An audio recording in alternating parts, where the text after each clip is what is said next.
30শে জুলাই পাঞ্জাবের বাটিন্ডা চণ্ডীগড় জাতীয় সড়কে একাধিক গাড়ি একে অপরের সাথে সংঘর্ষের পরে বেশ কয়েকজন আহত হয়েছেন।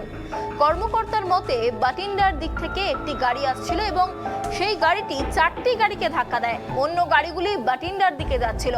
আহতদের হাসপাতালে ভর্তি করা হয়েছে, তাদের চিকিৎসা চলছে।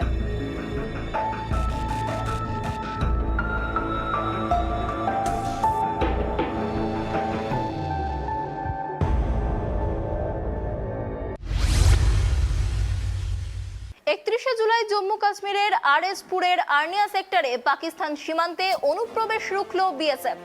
ভারতীয় ভূখণ্ডে প্রবেশের চেষ্টা করার সময় অনুপ্রবেশকারীকে গুলি করে হত্যা করা হয়।